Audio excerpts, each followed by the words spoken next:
Many say he was a pope like no other. Outspoken and forthright, Pope Francis took a stand on many critical issues facing our world. The head of the Roman Catholic Church called out the Israeli government while appealing for peace in Gaza and criticized right-wing European politicians as he advocated for an open-door policy for migrants and refugees. So how will he be remembered, especially by those in the global south? This is Inside Story.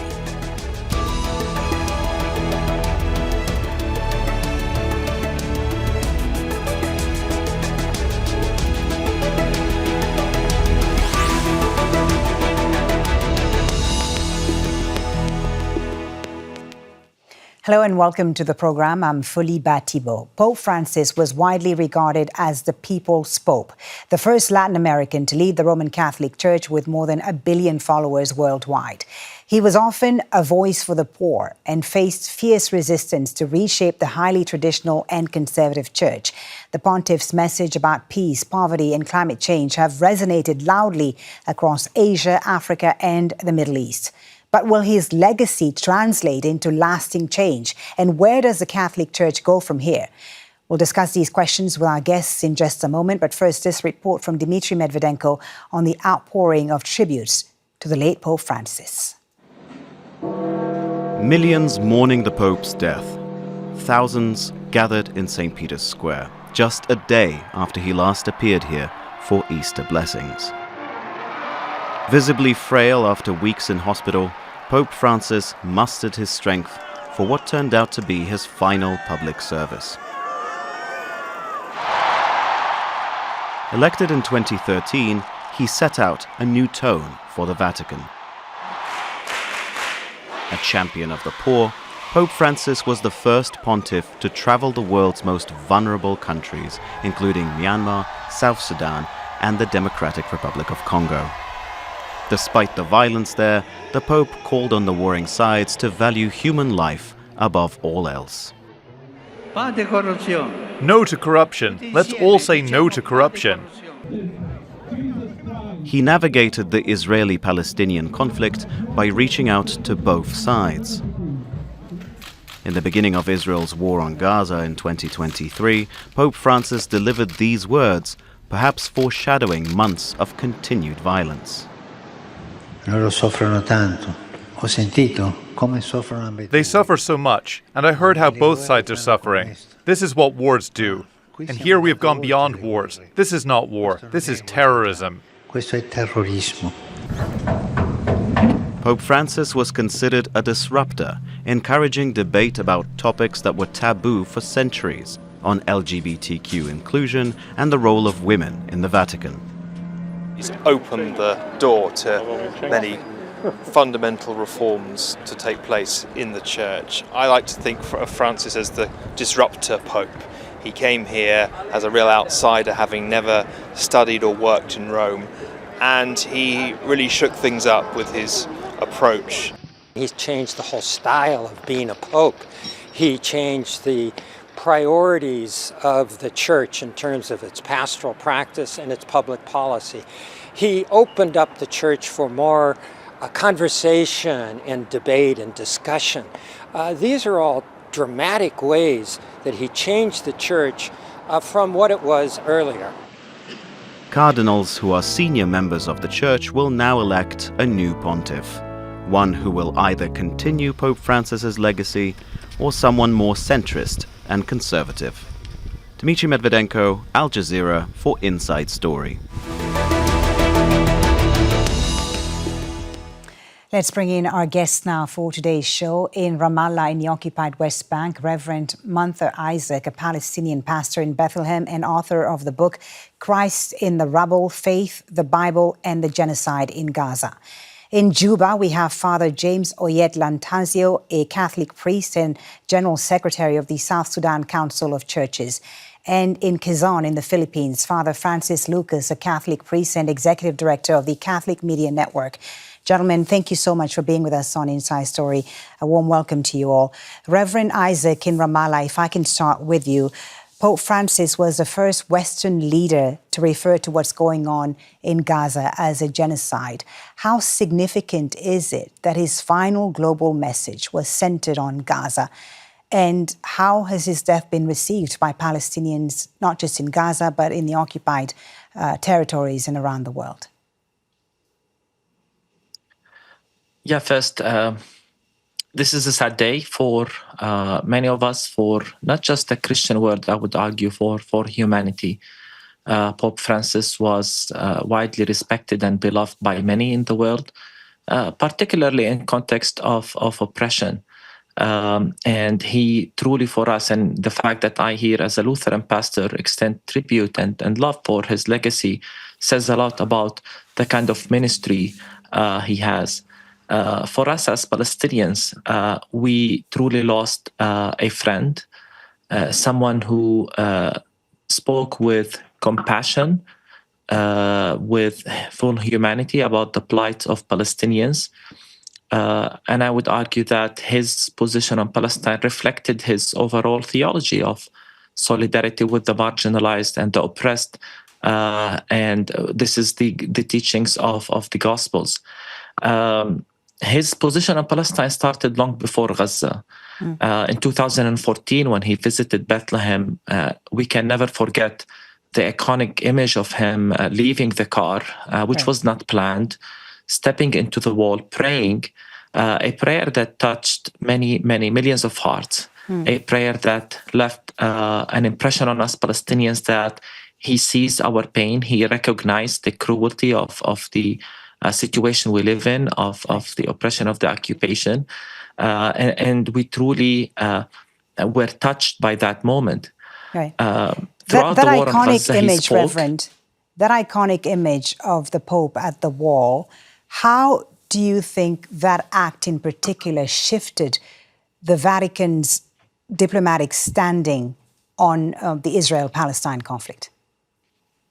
I think it clearly pointed that this Pope is going to move beyond the traditional diplomatic kind of attitude of many faith leaders, to be honest, who prefer the comfort of calling for peace from a position of neutrality.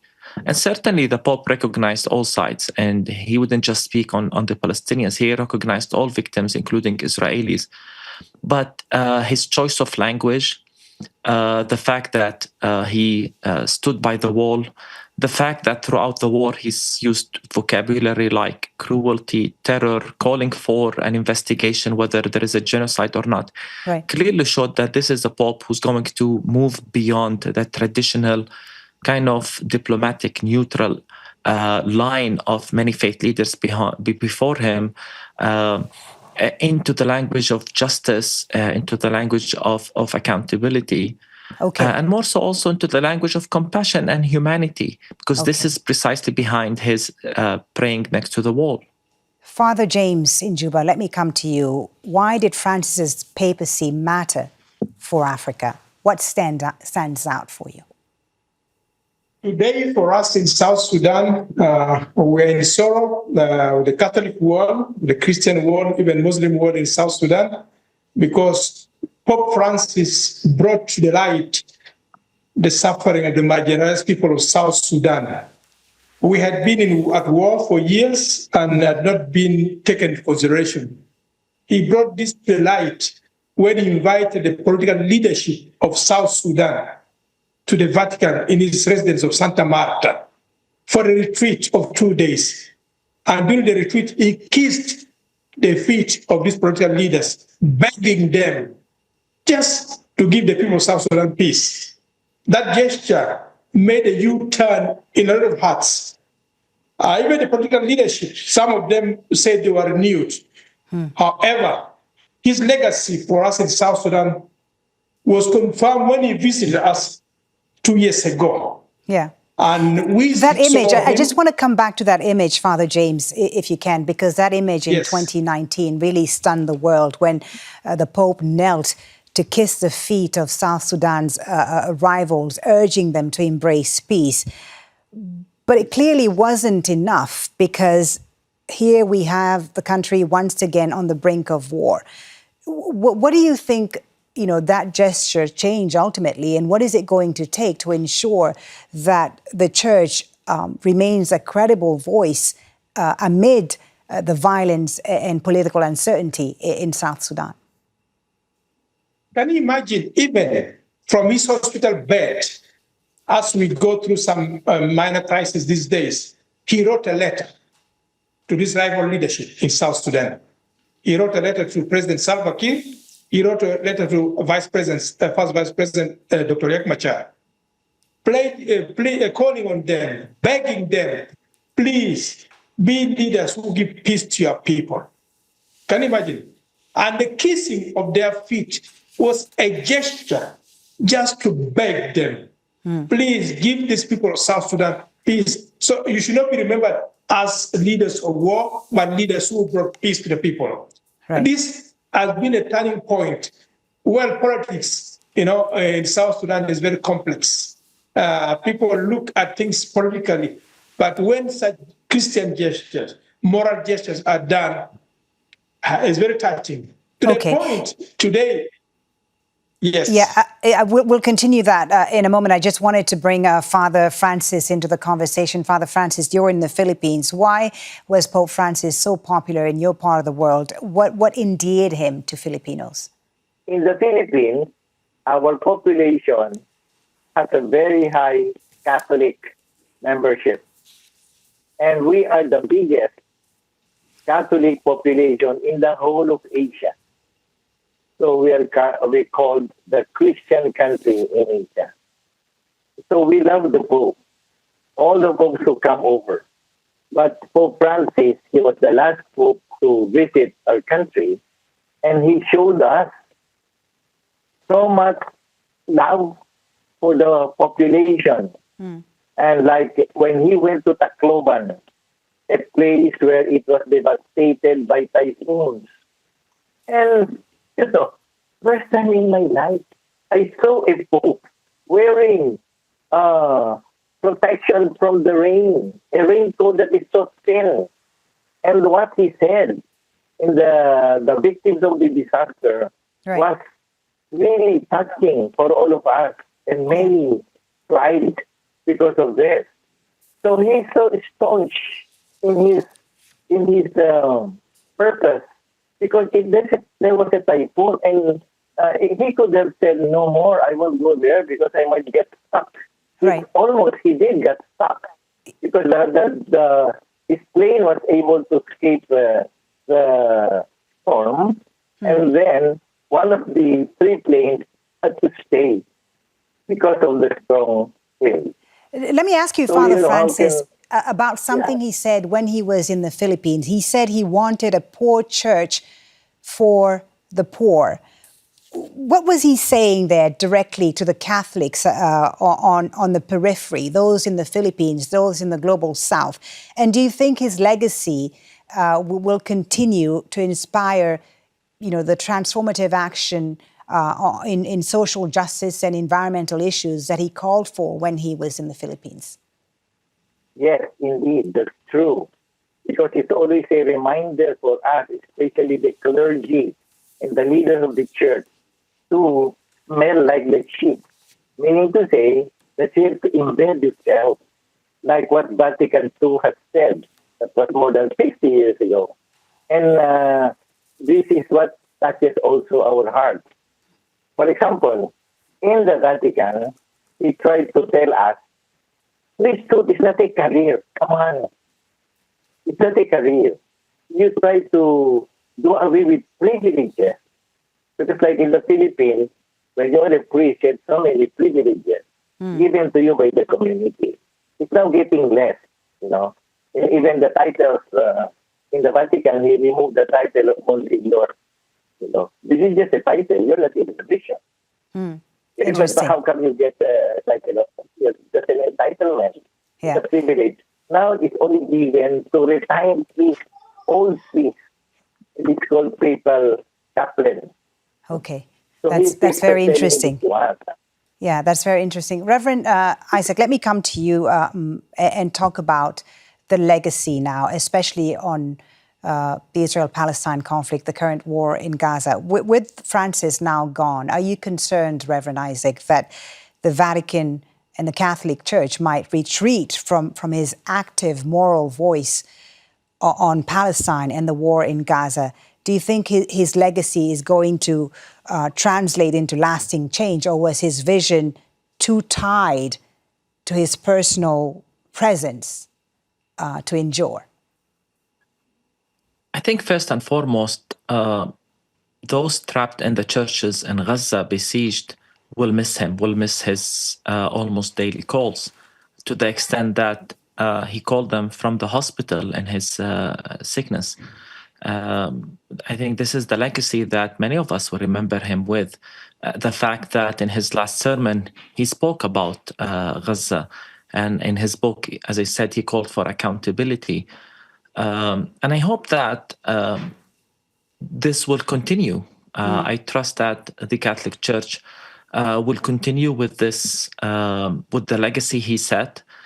Clearly, there is the personal element in it. There is his own beliefs, theology, his own even upbringing, I would argue, in Latin America. The fact that he served as a priest among the poor and then continued that lifestyle and that ministry throughout his career, whether as bishop or archbishop or cardinal and then pope of the church. So certainly there is this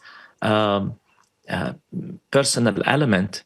Right. And I think now clearly the Catholic Church represents and understands that Christianity has become a global phenomenon, and that the majority of Christians live in the global south. And we understand the gospel maybe in a different way, as truly the solidarity of God with the marginalized and the oppressed. And I hope and believe that the church will continue in that trajectory. Father James, as Reverend Isaac said there, the majority of Christians live in the global south, and Africa is home to one of the fastest growing Christian Catholic populations in the world today. And the Pope, as we heard, advocated for the poor, he advocated for migrants, but he also advocated for the rights of the LGBTQ community, right? He famously declared in 2023 that being a homosexual is not a crime. Those views were divisive. To what extent do you think that alienated traditionalists, especially on the African continent? We in Africa, we don't take that into heart. Mm-hmm. But we understood his line, the pressure he was going through. But for the African context, the global south, it was clear that homosexuals are viewed as a sickness in people, not only because of government policies, even the cultural, our African cultural beliefs don't give space for this. So when the Holy Father came out with this decided situation, we on our sides, we took it calmly, giving time for prayers and understanding, and knowing what was in his heart. At a certain time, he came out saying that, well, this line of homosexuality, or he tried to exempt the African churches from it. But however, that was a global point of view. However, it was disturbing, but we were looking at him in terms of a man of mercy, a man who brought us out of this darkness of no attention. That's why we took little about the LGBT issue. Okay. In his policies. Reverend Isaac, if I can come to you and ask you about the Pope's visits to places like Iraq and the Arabian Peninsula, his role in emphasizing interfaith dialogue and the importance of peaceful coexistence between different religions. Do you see these initiatives having a lasting effect on interreligious understanding in this region in particular, which is such a volatile one? How do you see, his legacy lasting in terms of, his attempt to bridge the divide between the different faiths in these regions? I think Pope Francis was truly a peacemaker, and he spoke to both sides. He crossed the walls of division. And he did so in the most difficult times, in the times in which sectarian and religious violence was at the rise in the Middle East. His visits were so timely, and more importantly, the message from those visits were so important. And then, on the one hand, showing solidarity with the communities affected by the violence, most notably, of course, the Christian community, whether in Iraq or in other contexts, but then also extending a warm hand for reconciliation and for more understanding between Christianity and Islam in the Middle East was very important. We all know about the historic document he signed with Al-Azhar, the document on human fraternity, which spoke about peace, living together. I think that was a monumental document signed between Pope Francis and Al-Azhar, representing the Muslim world, which I hope would set the road for more of these engagements that are built on equality, on, as the document said, our human fraternity. And let's remember again the context, the times in which such a document was written, the importance, especially given that usually when there is religious violence, many use that to promote more polarization, extremism, stereotypes of other faiths. And the leadership of Pope Francis resented that and said, no, this is precisely the time in which we need to build bridges rather than characterize other religions or, stereotype and create this culture of polarization. And we see today very beautiful words of tribute said about Pope Francis from Muslim leaders from this region, as well as, appreciation for all his work. Let's look ahead to the future now, if we can, gentlemen. Father James in Juba, let me come to you first on this. Now that Pope Francis is gone, what are the risks that conflict zones, whether South Sudan, the DRC, Central African Republic, that he's spoken out about, that he's, where he's preached for peace, where he's called for peace, what are the risks that these issues will be sidelined by the global Catholic leadership? What kind of Pope would the African continent like to see next to keep these struggles in focus? Well, thank you. Regarding the future, as I look to the future, Pope Francis crossed lines where there were other popes never came to. He made a news in Central Africa when there was war there. He came to South Sudan. He spoke of Sudan. He spoke of the Gaza Strip. He spoke of all these conflict zones. Looking forward, my prayers and hope is that the Catholic leadership who are going to elect a new person through prayers, may the Holy Spirit inspire them to elect somebody who can continue this legacy. Right. Are you hopeful for an African Pope finally? Well, it depends on the Spirit of God. Where does the Spirit, if the African Pope comes, well and good. If another Latin American Pope comes, well and good. If an Asian Pope comes, I ask because Cardinal Ambongo of the DRC is one of the potential successors. What would that mean for the African continent if he were elected? No, I don't. Me as a Catholic and a Catholic priest, I don't look at what they call potentials. Even like somebody will go to the consistory as a pope and he comes back as a cardinal. In the sense to say that person who is ambitious, who is going to be referred as a potential candidate. I mean, not if the Spirit doesn't choose him, will not be. Yeah, that's the point. Let's ask Father Francis his thoughts about this. Father Francis, about the future, Cardinal Tagle, the former Archbishop of Manila, his name is often mentioned as a possible successor to Pope Francis. I mean, do you believe that could happen? And do you believe that would mean Asia playing a more central role in shaping the Catholic Church's future? I can always say that it's very difficult to predict, because oftentimes those people that you predict do not win. So I always trust the Holy Spirit, because during any and all the conclaves, they even vouch from God, those cardinals below 80 years of age, said that it's not actually their own that they are voting for a pope. There is always a possibility of anybody winning, especially those who are told are very close to the Pope and very close to the Vatican. But you never know who will really will as inspired by the Holy Spirit. All right. Reverend Isaac, your thoughts finally on this. I mean, do you think the Pope's legacy and his diplomacy can continue under a new leadership, particularly if someone like Cardinal Pietro Parolin, known for his diplomatic work, I mean, he's also one of the names that's been circulating, were elected. What are your thoughts about who could lead the Catholic Church? Well, speaking from my position as a Lutheran pastor, I can only pray that God will lead the Catholic Church in choosing the right candidate.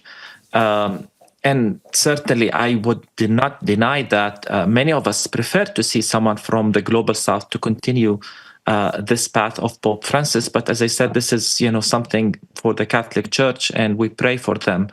At the same time, Pope Francis is often referred to as the people's Pope. And I think this is important because the legacy he left for us is that it must continue in all of us, those of us who were inspired by his teaching, by his life, by his examples.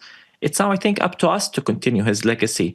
If we truly want to honor that legacy, it's more about what responsibility do we take in speaking for the marginalized, in defending the oppressed, in defending the rights of the poor, the refugees. The things that he taught must continue on every level, in the parish level, in the congregational level, among us theologians.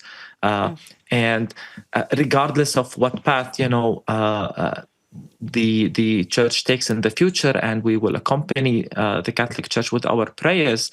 I think, as I said, it's now up to us to continue that legacy through our own ministries in every context. I, as a Palestinian pastor, was incredibly influenced and impacted by the legacy of Pope Francis, by his life, by his teachings.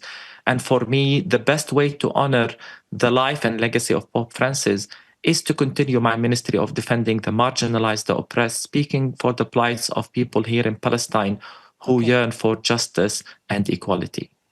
Thank you so very much for a very fascinating conversation. Reverend Munther Isaac, Father James Oyet Latansio, and Father Francis Lucas, thank you so much for joining us on this edition of Inside Story.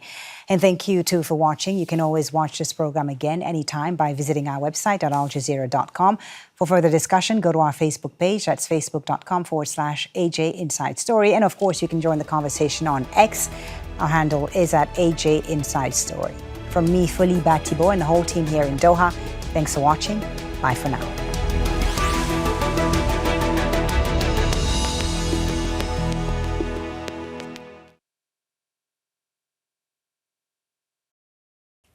Make sure to subscribe to our channel to get the latest news from Al Jazeera.